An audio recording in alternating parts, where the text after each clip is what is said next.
I'm here today with Matt Green, a guy I went to school with.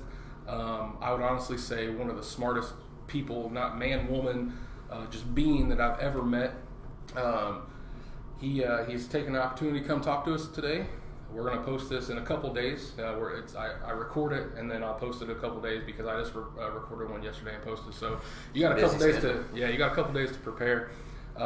Thank you, man. I know it's a lot going on with you, some hectic stuff. So thanks for fitting me in, taking the time. Oh, it's no problem. How's things been for you, man? Pretty good, bud. Just got out of jail, so I'm enjoying a new lifestyle now and trying to adjust to it. I'm not used to this straight lace stuff, so trying to be straight, man. It's different when years of going the wrong way. You get wore out after a while, though. And, I bet it's hard to keep up, really. I mean, it's very mentally taxing to constantly keep track of everyone around you and everything going on around you, especially when it's that chaotic, And when you live that kind of a lifestyle, are you consistently paranoid?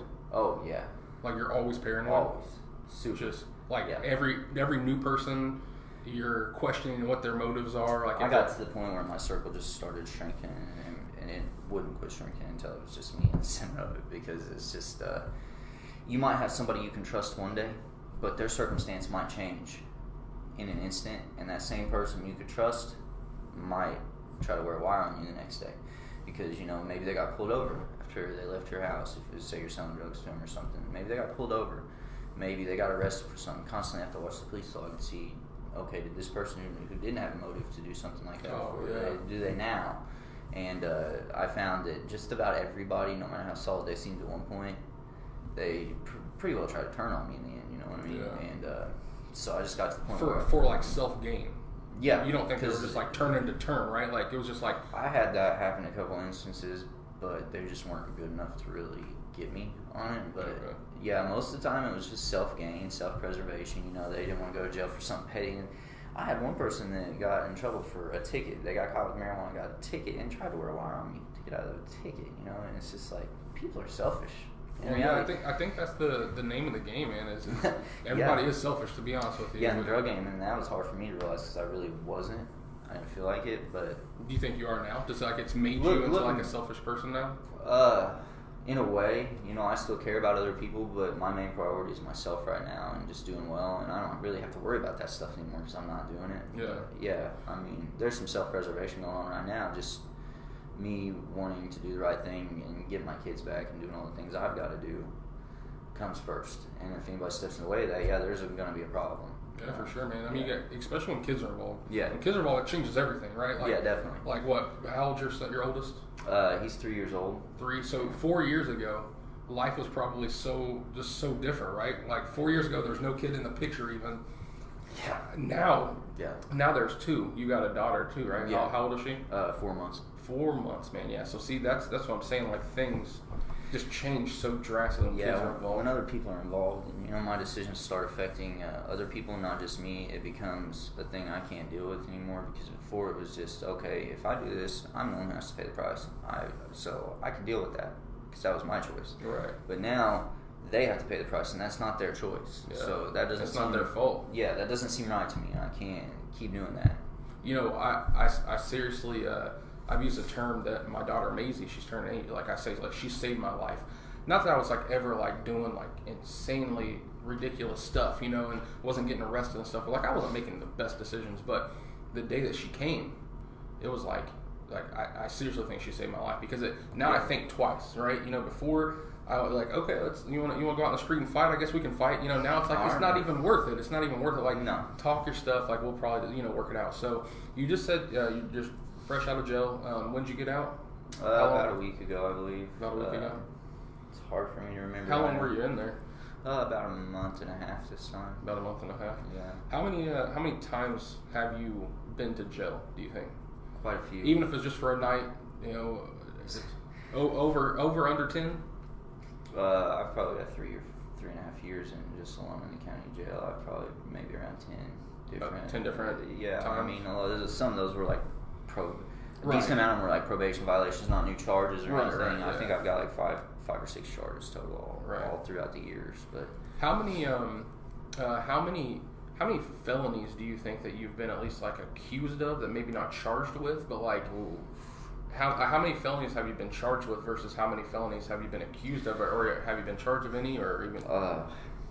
Let's see. I've been arrested for like 5 of them. I've only been convicted of 1 right now, and then I've been accused of upwards of like 1,000. Really? Maybe. You're saying 1,000? Probably. Just this case alone, they were accusing me of 400 counts of fraud. 400 counts of fraud. That's what the word was. Right. That's what they were. That doesn't necessarily mean I committed 400 counts. Right. Yeah, but that's what the initial wording was. Yeah, they ruled it as a crime spree, and they only charged me with 1 because it was a crime spree, and I guess that's how the law works on that whole thing. When you commit so many at once, you get lucky, and they just kind of like. Almost like, to put it in like normal terms, when you call in sick at some places, you can call in sick like 3 days in a row, and it still counts as like the 1 point. So you got lucky, I guess lucky is not maybe a good term, but I mean, it rolled into one thing, It was unlucky in the sense that I didn't do it, but in the other sense, it was very lucky because they could have made it a lot harder on me, and I would have had to fight a lot more. So yeah, and we won't really, we won't really go into this for like legal and reasons. We won't go into like the new stuff, but so let's kind of go back a little bit. Let's go back. Graduating class of 2008. You were part of it. I was part of it. Actually, Kyle, the guy that I interviewed first in this, he 2008 was a good class. We had a lot of really good people in there. Did you graduate? No.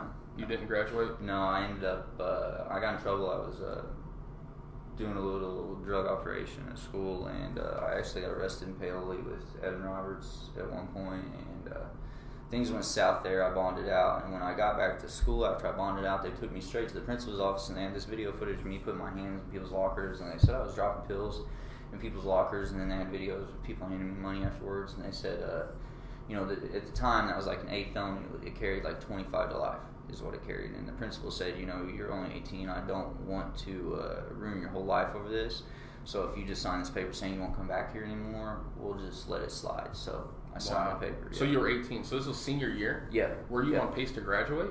No. Like, did you have the credits and stuff? No, I didn't do anything. So. I just didn't know if maybe you had the credits. Because you're super smart, so you could have fell asleep. Yeah, that was my problem, man. I just felt like a lot of the work was under me. And you got bored a lot? Yeah, I didn't do it because I felt like it was under me. I mean, I was actually taking time on my own to study things that were a lot more advanced than what they were trying to teach us. Yeah, no, for sure. I mean, I even study every day to this day, but I just didn't have the motivation, and I felt like I could do something on my own. Yeah, you could have. You definitely could have. So, but you still make it all the way to senior year. Well, I made it to junior. I wasn't going to go back for senior year, and then my dad died, and they told me they would pay me like a Social Security payment from him dying, but I had to be in school. So I decided, I'm just going to go back and screw off. Right. Because there's no way I'm going to graduate. Right. The whole screw off thing didn't turn out too well because, it didn't last very long. Right. Yeah. So you get caught at school. They say it looks like you're dealing drugs, but nothing will happen. Just get out of here. Don't come back. Pretty much. Yeah. That's kind of what happened. Wow. That's kind of crazy. So then what leads after that? Like what happens? Like, so you're done with school. And how long is the time frame to the arrest with the gas station? So that was 3 years later, I believe. That was 3 years later. Okay. Yeah. See, I don't even remember. I have a hard time remembering how long. Yeah, that was August of 2011. So August of 2011. So between 2008 to 2011, what's that 3 years like for you? That was pretty rough for me. I got my GED after I left school, and then what I did was I went to Ivy Tech, and I was doing the classes there, but I was really strung out on Oxycontin at the time. And so I would do real good for a few days in school when I had some Oxycontin, and then when I didn't, it was a mess. I didn't show up. So I was like hit or miss as far as my studies went, and I ended up just dropping out after about a year and a half of that. So this is like 18, 19, you're addicted to Oxycontin. Yeah, I was at the end of the high school thing. When my dad died, I got really, really strung out on Oxycontin. See, because like oxys are, pretty, there's a chain, right? A lot of people think like you start at marijuana or whatever. Like we don't have to get into if that's a gateway drug or not, but what we do is there's like a chain. So before oxys, you were doing other stuff, right? Yeah, I was doing some Lortabs here and there, some Xanax, stuff like that, and then Yeah. And then you kind of work your way up to oxys. And yeah, once I had found those, it was a different ball game, man, because those were a different level, right? Yeah, it was something else. Yeah, so 18 or 19, at this point, do you think people look at you like you're a druggie? Yeah, you're a drug addict? At that point, like, everybody cut me out of their lives. I didn't really have any friends left, and I made a new group of friends that really weren't the best people to be around. A lot of them are in jail right now. Right. So yeah, then we all just started doing stupid shit together. Basically, you know, we were running around, ripping people off, fighting people, right, stealing, just doing all the wrong things at the time. But we were kids. And, yeah, right. Yeah, so that's so. So kind of piggyback off that. When did you have your first taste of drugs, pills? Did you drink alcohol first? Because I think we all usually drink alcohol first. Did you smoke pot? How did that come? You know, when did a Loratab come into the system, or a Xanax? Like, when did that first hit the system? When I was about 17, I started smoking, 16, 17, and I went to drinking when I was 17, real heavy, and I had my dad buying all the alcohol for me, and then when he died, I had no longer had a supply of alcohol, and, you know, he'd give me a few Loratabs here and there. So then I decided, you know, here I am, addicted to alcohol at the time, and I needed somewhere else to turn because my alcohol supply had dried up. Right. So then that's when I stepped into, you know, pretty well doing Loratabs full time, like about 17 years old. 18.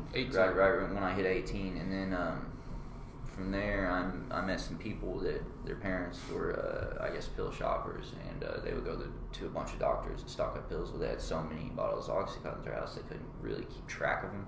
Yeah. So we were stealing whole bottles. And, right. Yeah, from there I spiraled. And then, you know, about May of senior year, I was in rehab. When you guys graduated, I was like, I didn't graduate either, by the way. Yeah, I was having seizures and stuff. It was bad. It was real bad. Wow. And so to me though, that's still kind of like, that's kind of late, to be honest. You know. Yeah. I know for some people watching this, like, oh my God, 17, 18 is late to start pills and stuff like that. Especially in Mitchell, though. In Mitchell, yeah. Like, I mean, it was, you know, I was younger than that, you know. So yeah, that's kind of the thing. Like, you still had a chance, man. It was like still there, you know.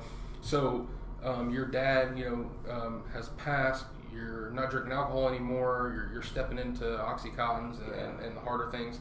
Now you're trying IV Tech, but you're sometimes going through withdrawals, don't want to do anything. Yeah. So that becomes more of the lifestyle, right? Yeah. So now we're getting closer to the gas station situation. Yeah. I'll tell you right now, I really don't know anything about it because I still don't follow news. To this day, I'm like the worst person like keeping up with what's going on.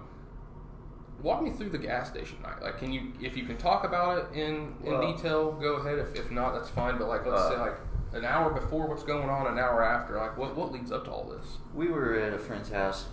A bunch of us were drinking, and one person shows up.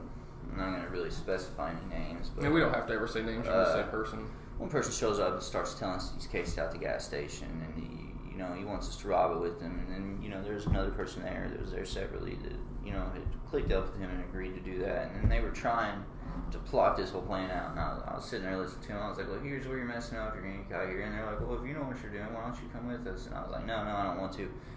Well, a couple hours later, you know, we'd been drinking more. They started giving me Xanax and stuff. And I was like, all right, we'll go.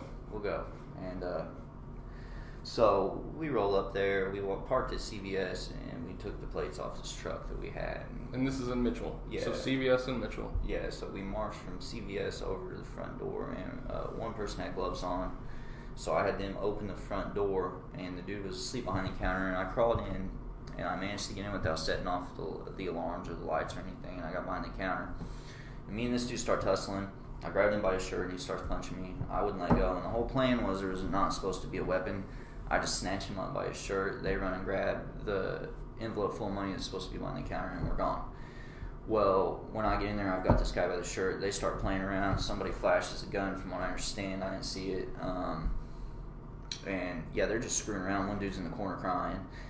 In the corner, one of your guys? Yeah, one of the guys who talked, the one who talked all this into going, it was in the corner crying, like a little girl. Yeah, screw him.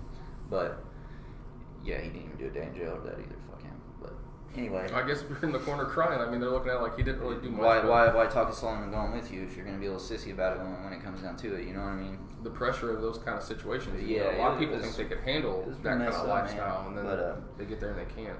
So when we're done, I guess dude got the money. I didn't see he was behind the counter. I'm tussling with this guy, so we're spinning all around. And as we're spinning around, I see one guy standing at the door outside, and he's got a stick with him. And there was supposed to be no weapons. Well, he had stashed it in the back of the truck before we left, and we didn't know it. He was in the back of the line. It was all marching toward the door, so he had grabbed that stick. And but he was outside the store the whole time, so they didn't really know that there was a weapon involved. And I guess the gun situation, they didn't see anything. I don't know. But so we get back to the house and everything after we've finished all this up, and we divvy up all we get. And two of the people ended up saying, "Hey, we got to go home. My parents are going to get mad." And I said, "Look, the only way you're going to get home is if you take the vehicle we just robbed the gas station in. We were hiding out on Highway 60. And so the only route they had was to go right past the gas station in the vehicle we just robbed the gas station in." And I was like, "Look, that's a terrible idea. You guys you're done. You're caught if you do that." And I tried to stop them from going. We had the vehicle hidden in the backyard with the tarp over it. And we would have probably been fine if they had stayed there. We wouldn't have, I don't think we would have got caught, but they decided they're going to leave. I couldn't stop them. Somebody flashed a pistol at me when I tried to stop them. So I had to back out. You know, I don't have a weapon. I'm not going to get shot over this stupid shit. So I backed out and everything. And I sent one of my friends, I said, "Fall in. And I want you to call me if, you know, things turn south." Well, he calls me like 15 minutes later. He's like, "They've got him pulled over here by the city park. I've climbed a tree. I'm watching them and everything." He said, "Start burning everything." And there was a wood stove in his house. So I lit the wood stove up and I started burning all the evidence, burn everything. And next thing you know, the next morning, they've got me surrounded with floodlights on me because these people had told that what happened when they got pulled over. They gave the cops two different names. Two of them, they were involved. See, two of them had left, and the two that had left that were involved gave the cops two different people's names. And then giving them my name and the other guy's name mixed in. So there was four people and only two of the names that they gave were correct. Because they were covering themselves up by, you know, matching up two people that were at the party with us that looked similar to them. Because we all had masks and suits on and stuff. So anyway, they're pulled over. I burn everything. I'm surrounded by floodlights, and I've got the cops convinced I have a gun because I just didn't really want to go to jail for whatever I was about to go to jail for. So I figured they'd shoot me or something. And last thing I know is I got hit with a flashbang grenade. They threw it through the window and flashbanged me. You got flashbang? Yeah, I thought I got shot. So you're what, 21, right? At this point? Yeah, I was 22. 22. You're ready to do suicide by cop, right? That's what they call it. Yeah, that was the game plan. Your plan, because you're like, I don't want to go to prison. I don't want to go to jail. Yeah, I'm ready to do suicide by cop. I got a gun in here. Shoot me. Because I'm going to shoot you guys, and they flashbang you? They SWAT team me and flashbang me. I thought they shot me because they... Oh, my God. Man, I hit the wall, and I peed on myself. You peed on yourself? I thought I got shot. Everything was, like, blank. I couldn't hear. I couldn't see. I couldn't feel anything. They let a dog in or anything? The last thing I remember is I heard a tink.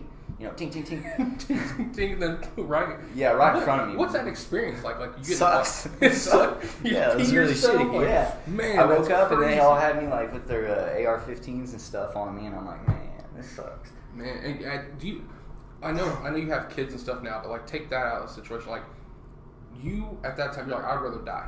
Yeah, 100%. Like over and over, you would do that every time you like that. At that point in my life, I would have done that same thing. You would have done. Yeah, man, isn't that crazy? Like it was shitty. You're ready to go, but instead you get flashbang, pee yourself, go to jail. I was trying to escape, and I painted my face black with marker or something, right? Like a Sharpie, you're just like painting your face black with a Sharpie. I'd done it before the robbery or whatever, and I was like, well, I got to get rid of this. That's going to identify me, you know. So I'm in the bathtub pouring vodka on my face, trying to scrub it off, and it's just like smearing. I ended up getting it all off. It took hours, dude. I threw up 4 times pouring vodka on myself. Let me set the scene for the people to watch us. So you Sharpie your face. Yeah. And then to get it off, you're pouring like a half gallon of vodka. Yeah, I had a couple of half gallons. A couple half gallons of vodka in a bathtub. Yeah. Puking, getting vodka all over. And I switched my clothes out, but the only clothes I could find were my friend's brothers, and they were way too big for me, you know what I mean? Right. So it ended up getting me later on because I had these pants that were like out to here. Yeah.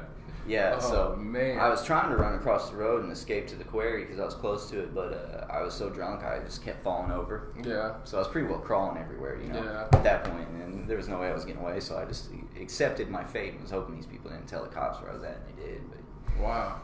yeah, so then I got flashbanged and detained, and they took us all to the police station. I'm sitting there talking to the other guys, and they had me in a chair, and they had me handcuffed, but I wasn't like handcuffed to the chair or anything, and I snuck my cell phone out, and I was calling my attorney, an attorney I knew, and every time they turned, the people behind the counter at the police station would turn and look at me, I'd start speaking gibberish, so they thought I was crazy. So I'm sitting here talking to my attorney, and I'm like, hey, I need your help, come get me, and then one of them would turn and look, and I'd be like, blah, blah, blah, blah, hiding my phone and stuff, and it took them like 15 minutes to realize what I was doing. They ran over to me and tried to get me, and I pulled the SIM card out and ate it. You ate the SIM card? Yeah, I ate the SIM card and erased the phone as they were trying to get me.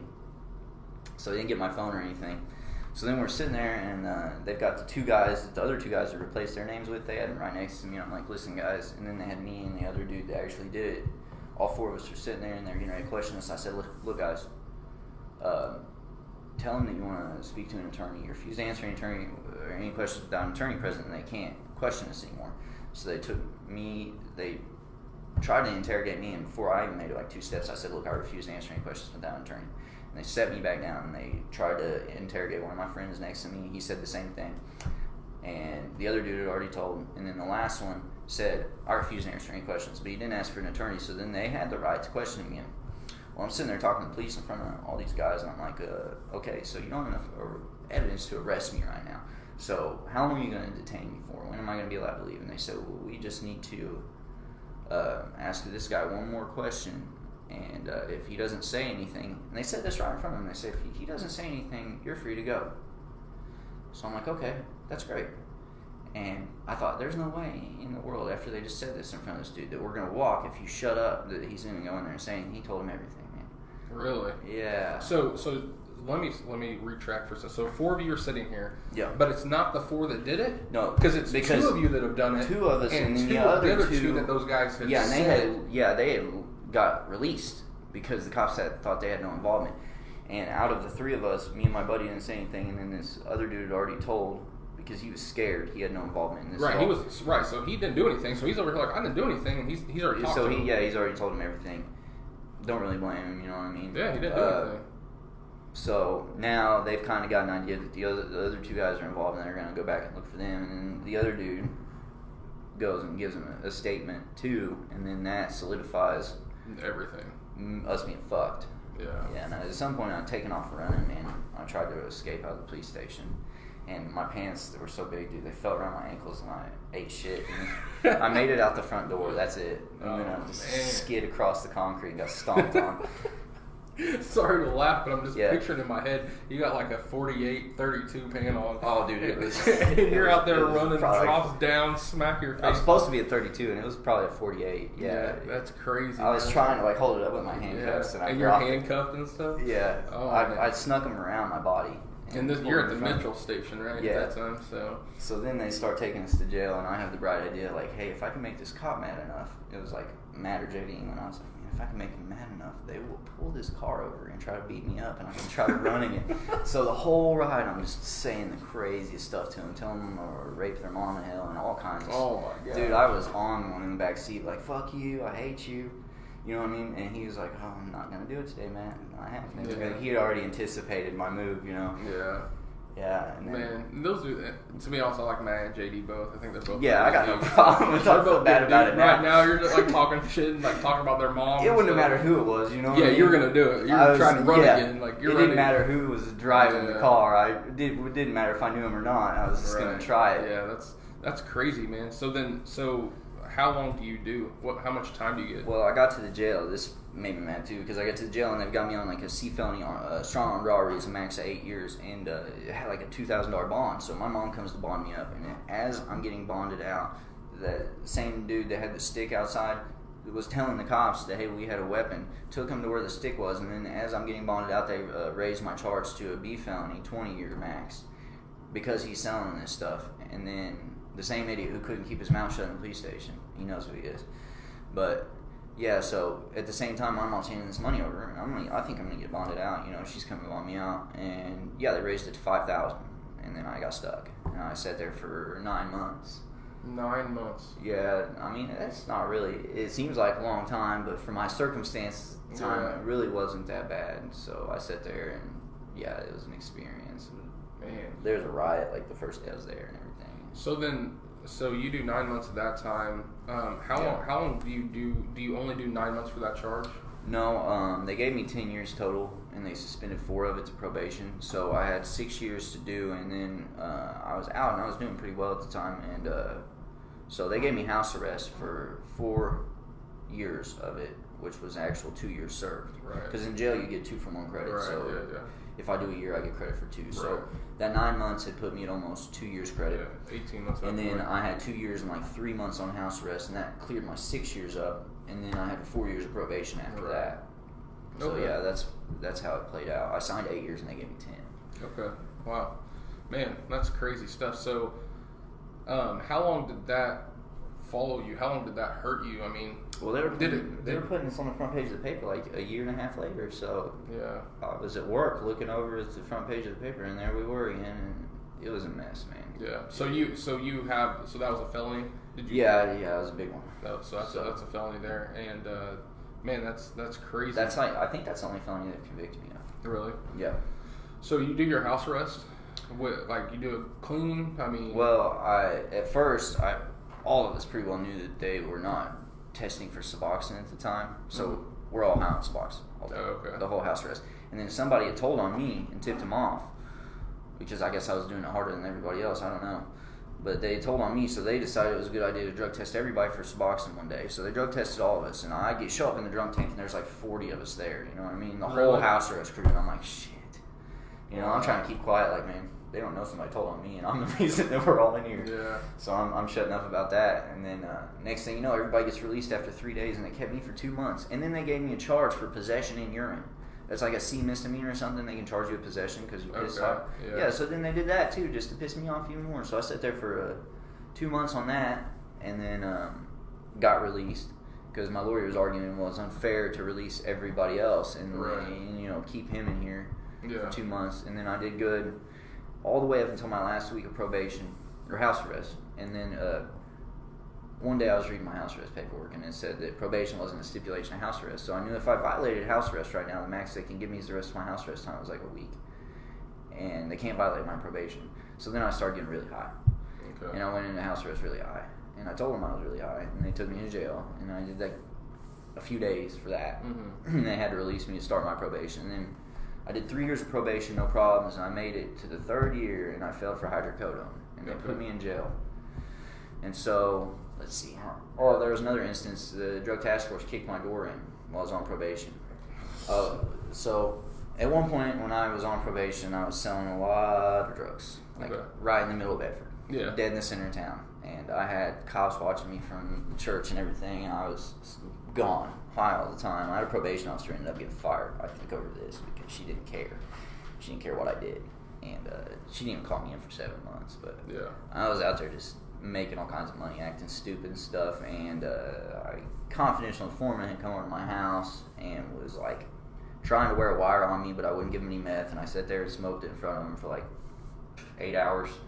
So they just had a video of me smoking meth for 8 hours, and they were very mad about it. You know what I mean? Because they came out empty-handed, and I knew they had wire on, and I was just like taunting them. Yeah, they were really fucking pissed. So they kicked the door down 3 days later, and I cleaned everything up. And they found this empty weed grinder. Well, first off, the way they kicked my door in is that they got so used to every time they came to the door, they'd hear the toilet flushing. And I had this trick. I'd flush the toilet, and I knew they'd check the trap to see if there's any drugs in it, so I'd stuff it all down the shower drain, and I'd just flush the toilet to distract them. And wow. Yeah, so they came in like, what was it, like a week later. I got a knock at the door. I look out, and I noticed the guy was Detective Dodd from the Drug Task Force, and he's talking to me through the door, and he's like, I'm just here to talk to you. And I was like, well, there's nothing to talk about, bub. And as I was talking to him at the door, Jeremy Bridges was sneaking up the fire escape to my back door. So Dodd's at the front door or whatever. He's trying to distract me, and I realized it, and I was like, fuck this. So I ran off from that door, and I had like a line of Lortabs laid on the table. And I remember I reached down and snorted, and I look up, and there's Jeremy Bridges pointing a taser and a gun at me through the window, and I'm like, shit. So I ran in the back room, and I had like a safe bunch of weed. I had stupid shit like a pill crusher, and I put the pill crusher under running water and left it. And I pulled the toilet flush trick and stuffed all the weed down the shower drain. And they came in. Well, what happened is Bridges held a gun at me through the door, and he's like, "We can do that." He was kicking the door down. He said, "If I have to kick this door and you don't open it for me, I'm gonna shoot you." So I'm like, "Okay." So I opened the door and I said, "The only reason I opened this door is because I'm under duress. You've threatened my life. This is not a legal search and seizure." And he looks at me and says, "Well, who do you think the police are gonna believe, the cop or the criminal?" Well, the idiot didn't fucking think to turn his body cam off when he said that. Yeah. So they end up telling me, "Oh, if you work for us, we'll let you go." So I was like, "Oh, okay, I'll be there in the morning to sign your papers to be a CI." And I moved everything into my house that night and went on the run. Ran from him. Didn't show up. Yeah, they finally caught me and speared me in the middle of Lincoln Avenue, man. Got me. So they took me to jail for that move, and my probation officer wouldn't violate me. I don't know if she thought it was funny or something, what I'd done, but Yeah. she didn't violate me. So I'm sitting in there, and they think they've got me, and they're offering me like 6 years or something over this. And I was like, well, I subpoenaed the body cam footage because I want to prove it was legal search and seizure. If I could, then I can file a motion to suppress evidence, and then all the evidence from the legal search gets thrown out, and then they've got no evidence against me, and they have to drop the case. So the prosecutor ends up coming up to me and says, "Okay, yeah, you've got my 2 officers. They're gonna lose their jobs. But here's the thing: even if you get found not guilty of this charge, Matt, we can still PTR you." And I had 4 years of probation, so they wanted to give me that 4 years. She said, "If you just kind of like hush hush about, I'm not so hush hush now, but if you hush hush about this video footage and let us destroy it, then we will just give you time served and you can walk." And my first kid was on the way, so I did that. Yeah, and that got washed away, and then got beat him on that, and then at the 3-year mark, that was like the 1-year mark of my probation that happened, and at the 3-year mark I fell for hydrocodone, and they took me back to jail, and I sat there for 4 months trying to fight that. I hired lawyers all of these times, man, it sucked. So the time that I failed the drug test, I ended up getting 4 months in jail, and they let me back out to house arrest, and I did like 4 months on house arrest, and then the judge said, "Okay, what I'm going to do is we only have 2 options in this case. We can either terminate your probation or we can give you all your time." He said, "You're doing well, I'm going to give you all your time, so I'm going to let you back out to probation. If you do well, then I will let you go. If you mess up, you're getting maxed." So I did well, and then I went into court, and I actually ended up getting off 7 months early because probation, you get day for day credit. In jail, you get 2 for 1. So I knocked off like some extra time off my sentence just going to jail. Yeah. So when I went back to court, he dropped all my stuff and gave me time served because I'd done my maximum sentence. And when was this? What year is this? 2018, like August is when it got cleared up. August 2018. Yeah. Wow. And you got at this point you got a child now? Yeah. Yeah. I got my son and everything, and I was doing well, and my girlfriend kind of got strung out, and I followed suit a little bit, and things just kind of spiraled out over a long period of time until now. So. And that's where we're at now. We're Yeah, because like I was doing really well because I just done all that probation house arrest stuff. I was trying to do good, and one day I was dealing with some drama from her end, and one day I skitzed out and had enough of it and decided I'm just going to go back to the old way. And yeah, and then from there's interspersed periods of me doing well, not doing drugs, working, and then back to it. And then it was like I was hopping back and forth because I was trying to save my family. When shit would get real bad, I would get nervous, didn't want to lose my family, so then I'd get it together for a little bit until the tension was off me, and then back at it. Yeah. It just, so I'll enter a fan question in here. I still don't know what to call audience question. Fan, I don't know what it is, but someone asked me to ask you if you could do any of it over again, like change something, like would you change? What would you change? What would you do over? That's a hard one, man, because like okay, for instance, when I got arrested for armed robbery, I was so bad off at the time that if I hadn't got arrested then and there, I probably would be dead. Yeah. And then on top of that, you think an overdose? Or some drank myself to death. But on top of that, a lot of the people in there taught me how to be a man, and they helped me grow a lot. I met some good people in there. And there's a lot of bad people in there too, but there's some good people that took me under their wing that time. And I don't know. I think things might be worse for me if I hadn't. Yeah. So Yeah, I regret it. I don't want it to have happened, but it's all part of like a learning and growing experience for me. It's made me reach the point I'm at now where I feel like I'm good to finally reach my full potential and succeed. Do you think that, I mean, because you're 30, are you 30 yet? Yeah. Okay, yeah. So you're 30.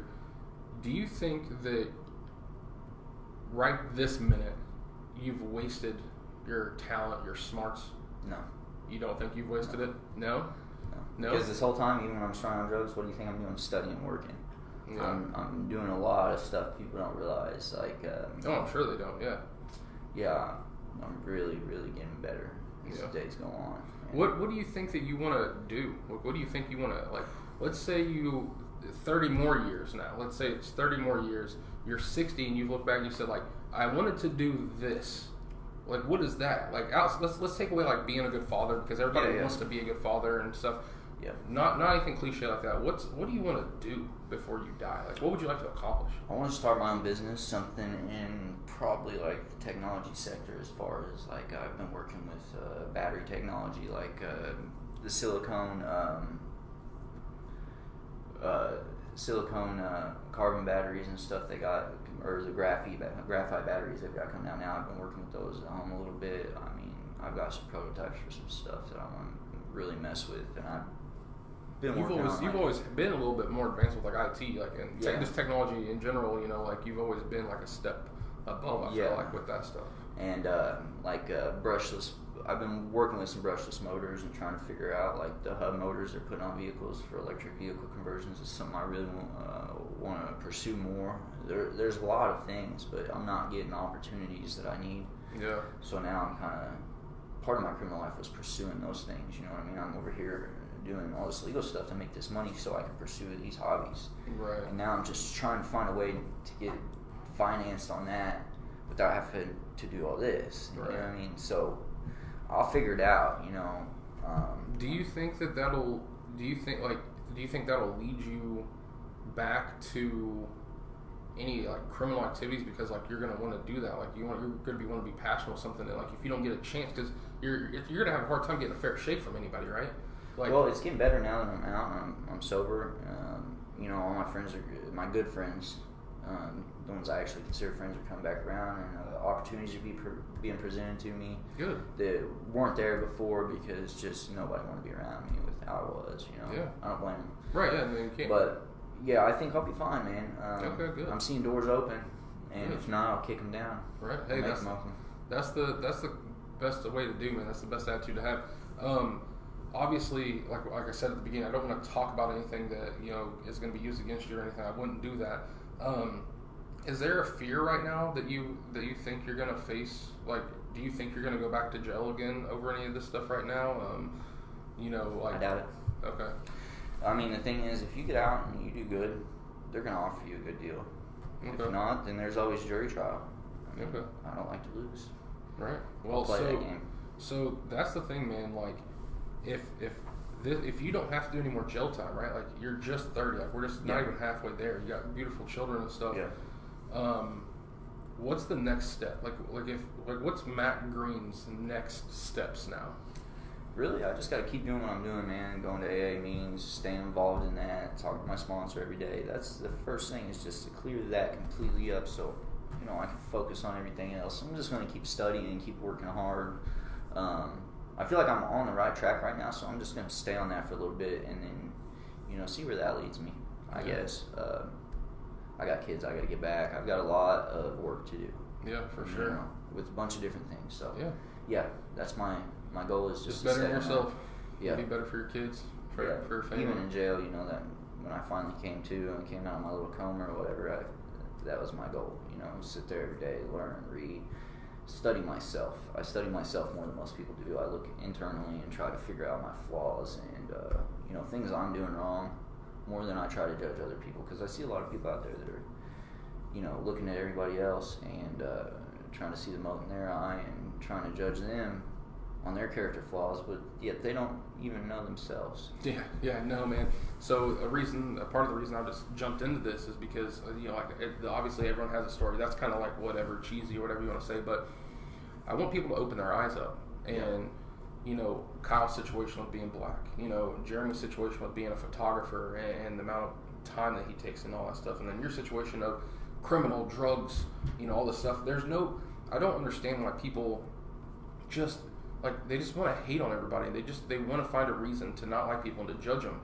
And whenever that same person is judging you for what you've done, they've done stuff. You know, they're doing stuff at that minute that they're judging you. You know, we just got to stop that. And so let's say there's a kid right now in Mitchell, because there's probably a good chance there's a kid right now in Mitchell, man. Yeah. That's 15, 16, 17 years old. He's bored at school. Yeah. He's smoking pot. He's drinking a little bit. If you could talk to that kid, like, what would you tell him? Like, what if he watches this and these crazy stories and you flashbang, peeing yourself, all like you're so smart. Like, what if you could talk to this kid, man? Like, what would you talk to this kid about? I mean, all that was a fun adventure, but I don't think anybody really realizes how shitty it is to actually have to go through it in the end, especially all the time spent contemplating the outcome of my life in a jail cell and how things could go south, and, you know, all the stress that goes along with all of it. I don't know. I would probably just tell them to watch this podcast, but at the end of the day, it's like, I know at that age I was going to make my own choice, despite what anyone said, and I just kind of filtered everyone out. Yeah, I think we all do. You know, I mean, we all make that own choice. You know, and that's where this is coming is like, you know, or if you could get yourself into a situation where you're better now and you're good, you know, that's the main thing for me is if I can show how much better my life is now that I'm doing the right things, I think that speaks for itself, and then people can just see the results of each end of it. Like, okay, well, here's Matt when he's over here committing all these crimes and doing drugs and stuff, and look how his life's going here. And then now, when Matt's doing good and he's doing all the right things, look how much better it is. Yeah. You know, and I think the contrast there will speak for itself, and a lot of people, that might help people follow the right path in the end. Just seeing, lead by example, right? Kind of like lead by example. So let me ask you this though: there's a chance. Both my videos have been viewed over 1,000 times. There's a chance a few thousand people watch this. Yeah. And out of those 1,000 people, you're gonna have people that want to see you fail. I love it. Right? They're gonna say, everybody wants to see me fail. That's motivation for me. I mean, I hope you want me to fail, so you sit there and watch when I don't. Yeah. It's not happening. Good, man. I'm just too strong-willed for that. You know, when I really put my mind to something, I've always pursued it, and I've put my mind to this for the first time, and it's gonna be the last time because I'm gonna pursue it until the bitter end. Good, man. So, do you have a good support system around you? Yeah, I do. Family, good, like friends. I'm staying with my mom. I'm building the support system. I got my sponsor for NA and stuff. I've been talking to him every day, and then like I've got good friends now. You know, because a lot of my friends are on the same path as me. We were all getting high, and they kind of left me behind, and they started getting sober long before I did. Right. So now those people were helping me, and we're going to meetings together and doing stuff like that. And it's all coming full circle. Yeah, for me, right, for sure. I just, you know, what do you think that the perception? What do you think something people think about you that's not true? Like, you know, do you think there's a perception of you out there that people are misguided? They don't know that. They think I'm genuinely, a lot of people think I'm a bad person, and I haven't really done anything bad to anyone else, just mostly to myself. Right. But self-inflicted. No, I genuinely care about other people almost to a fault where it's more than myself, you know, and I don't understand. I don't know. I get accused of crazy stuff all the time. People saying, "Oh, I did this," just weird stories that don't even add up. People genuinely, just when you're doing drugs, man, people think you're a bad person. Right. And it's not that. It's an addiction, and you know, there's a lot of people out there with a lot of problems, and you know that doesn't mean they're bad people. Yeah, they just need like some guidance. They need a path to follow. Most of them are lost. They're looking for something in life, and they're not finding anything. They're coming up short. And you don't need to judge them for that, man. People need to offer a helping hand more often than they do, instead of just sitting there and pointing a finger. Why don't you do something about it? If you got such an issue with anything, you know, especially with other people or with someone going through drug addiction, if you got such an issue and you got the time to sit there and point your finger, you got the time to reach your hand out and try to help them. And if you're not doing that, you're worse than them. Yeah. All day. What do you think someone could do to help? Maybe just talking to somebody and letting them know that there's something else out there for them, and you know, maybe just okay, you see this person over here that's going through drug addiction. Why don't you just show up every day at their house and take them out and get them away from that? What if they're scared? What if they don't know? What if it's a fear thing? What if it's like, I show up to this house, this person's a known addict. How do you know if you're going to knock on the door and they're not wigging out and try to shoot you? Or well, at the same do you time, think it's a if fear you're thing? afraid of someone, why are you going to point your finger and disrespect them? Because that's more likely to get you hurt than That's a good point. help. That's a good point. But most of them could do it behind a keyboard, They're pussies. something like that. So, would you say? I think this might be a rhetorical question. Is there a drug problem in Lawrence County? Oh yeah, bad. It's worse than it's ever been. What can we do? Is there okay? Let's say here you go. Here's the paper. You make this plan. What's a couple steps that has to be put in place to fight it? Well, I know right now, like the deputy prosecutor, Bob Klein, he's putting some programs into place to teach people skills, kind of like the vocational program we had in high school. Oh, So yeah. they're doing that for people on probation now, where they're going to teach them how to weld and these skills that are going to help them get better jobs. And that's going to be a big step, because a lot of these people out here are selling drugs and stuff because they don't have the intelligence or the skills to really go out and get a career for themselves, and they feel like they're boxed in and they have no other option, Yeah. And I think over time, just drug addiction wears on people. People walk away from it. The younger generation is the biggest issue, worrying about them, because they're in a certain mindset where, it's not that easy to get them out of it. Somebody my age, it's like, okay, I've done this for 10, 12, 13 years, whatever. Right. I'm tired of it. Yeah, you're tired. They're not tired of it. They Right. just started. Yeah, they're having fun. They think it's fun Yeah, until right. in the end they lose everything and realize it was only fun for a minute. It's not. But there needs to be more support out there for them, more stuff for them to do, stuff for the people to focus on to get their attention off that and to feel like they have opportunity in the future. Yeah. What do you think about the idea that this whole let the little fish go to get the big fish? I'm talking about the criminal system yeah. of, let this guy go because he told on someone who might lead to something bigger.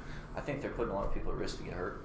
I don't think they should be doing that at all. I think they should do their own jobs, and really the CI law says that they cannot use a known drug addict or someone who has criminal charges to be a CI, but they're doing it all day, every day here. And I think it's a terrible idea. I think because what they don't realize is maybe some of these people they perceived as little fish were actually the big fish, and they didn't realize it. And that's what I see a lot. You got the big fish that might go sell an ounce of meth to this guy, and then later on, hey, can I buy some of that back, and be wearing a wire on them. I've seen that. And in reality, it's just, how about you just start taking on these little fish and getting them help, and then the big fish can't sell drugs because there's no more little fish to sell to. Yeah. Why not try that? I don't know. Maybe I'm wrong. Maybe that won't work out, but I think they need to try something different, because I see things getting worse year by year. So obviously using the same strategy you've been using this whole time is not going to clear up this issue. So, yeah, that's a suggestion from me, but doesn't mean it'll work. Right. But I mean, it's You've got to just keep jumping in and changing your strategy until you find one that does work, though. Yeah. And how long has it been since you've done drugs, if you can talk about that? Probably about 45 days, I think. 45 days. So 45 days ago, you were actively in our community, buying, selling, or just buying, or buying and using. What right now is? They're all bad, but what is on the streets right now? What's the worst? Meth, right? But is it easy to access? What's the biggest one? Is it heroin? Is heroin big? Heroin's the most dangerous, because it's like heroin. I've had I had a good friend of mine tell me he wasn't addicted to heroin. He was addicted to the rush of not knowing he was going to live or die or not after he took the shot. Wow. And that's someone that was very close to me at one point, and still is. He's changed his life now, but you don't know if you're going to live when you shoot heroin. It's over. You might die. Meth, on the other hand, is a slow, gradual destruction. And it's not just going to kill you. Maybe it'll give you heart problems over a long stretch of time and then eventually kill you. But right now, as far as what's the biggest in our community, is probably meth, because it's the easiest to get. It's the cheapest. You can go buy $10,000 worth of meth for $800. So what kind of look at the incentive for these people? You know what I mean? They're going to the city and paying $800 for 100 grams of meth, 112, and they're selling us for $100, $80 to $100 each. So they're turning their $800 into $1,000 in probably a few Still minutes. smoking most of it too. Yeah, right? they're doing a ton of it. So they got their money back. Yeah, so then they've got 10 times more money, and they're going to go pick up 10 times more meth. You know what I mean? It's flooded. Dude, I remember when all this first started in 2011 when I was in jail, you wouldn't see anybody come in for more than 3.5 grams. That was a big deal back then. Now it's like the dude in the cell next to me had 100 grams. This guy's got 160, and it's just, wow, that's unreal. You wouldn't see that much meth in the whole county at once if you combined all of it back in 2011. And now it's like every other person's got the motive and the means to get as much as they want for cheap. I can buy an ounce of meth cheaper than I can buy an ounce of weed. Wow, that's kind of eye opening. You know, that's a lot of meth. Yeah, being like somebody who doesn't know anything about what's going on and stuff, like to put that there, like you can buy an ounce of meth cheaper than you can buy an ounce of weed. Yeah. You know, like that's kind of insane. You know, yeah, I thought it was crazy because it went from I heard somebody say $800 in the jail. I never bought that much. I would buy like personal, but I heard somebody in 2011 say $800 an ounce in jail, and that was cheap. Now it's like $300. Wow, man. And you're getting taxed on $300. You know, so it's just that's kind of eye opening, man. Whenever we were growing up, you know, it was pills. Yep. Pills. That was a big thing. Is that still big, or is everybody kind of transitioned now to the meth? I kind of like took over that circle at the end there because it was shrinking so much. I maintained control of that. I didn't really sell meth. I started doing it, but yeah, the pill thing is just shrinking because now it's like, okay, if you want to buy a Percocet 10, you're paying like $12, $13, $14, $15. Per pill? Per pill. Okay. Back because when we were kids, that was like $5, maybe. Right. And it's getting to the point where it's so expensive to buy it, everybody's switching to heroin because it's no as well. It's the same buzz, but then they're dying. Right. You know what I mean? Because they can't afford to continue their pill habit, they're switching over to heroin. Wow. So and that's the main thing too. Bam. Shutting the pill game down and actually start killing people. Wow. So because there for a long time that was it, right? They were focused on getting the pills out of the community, shutting all the pills down. Yeah, they didn't realize they would just create an opening for the heroin to come in a market for the heroin, and that's what they've done. They've created a market for heroin. Wow. So you would say there's probably more meth on the street, but heroin's easily more dangerous. Yeah. There's more meth. But the heroin is why there's more meth, because it's like, okay, you sell heroin to somebody and they shoot up and die, you get a murder charge. So a lot of people are very cautious. Right? Yeah, it happens all the time, and so people are very cautious about selling heroin and who they sell it to. So it's around, but it's tight circles. They're very, very weary of other people, and they're very dangerous people because of the fear they carry around. Right.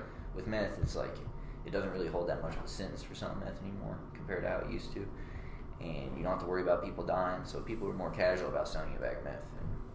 Isn't that crazy? You just said that there's not as much of a charge anymore for selling meth as it used to. Like, yeah, used to it was like a B felony 20 years. Now it's like depending on the amount you get caught selling. If you get caught selling like under 3.5 grams, it's a level 6 felony, max of 3 years. You get a year probation on that, and then if it's over an 8-ball, it's a level 5 felony, which is like the same kind that they're charging me with on bank fraud that I didn't commit. But that's a max of 6 years. You probably get 2-3 years probation out of that. Wow. So yeah, man, goodness. They enhance it up if you get caught around like a preschooler with a kid around and stuff like that. Yeah, for sure. Yeah. So man, we're gonna wrap this up. This has been one of those that's been just eye-opening for me. People will find this very interesting. Yeah, I appreciate you having me here. I appreciate your time, man, and you know, whatever happens when I post this, you know, if you need to talk, you need to chit-chat, anything, I'm right there, man, you know, so thank you so much. And real quick, anybody that's struggling with drug addiction, if you see this and this helps at all, if you have any questions, reach out, find somebody that you can talk to. There's resources. I wish I had some in front of me. Do you know any resources where they could contact locally? I know they have the rec center that really helps people here in Bedford. They just look that up, or maybe like go to an AA or NA meeting over at the Serenity Club. Go to Centerstone. I'm trying to think. Those are the main resources I can think of right now. Yeah. Well, those are some resources right there. And at the very least, if you watch this and you won't put anything publicly, you can message me and I'll find the information for you. Yeah. I'll help people too if they want to message me. Tell them to. Yeah, message Matt. If he can help somebody, he will. So thank you guys for watching this one, and tune in for the next one, guys.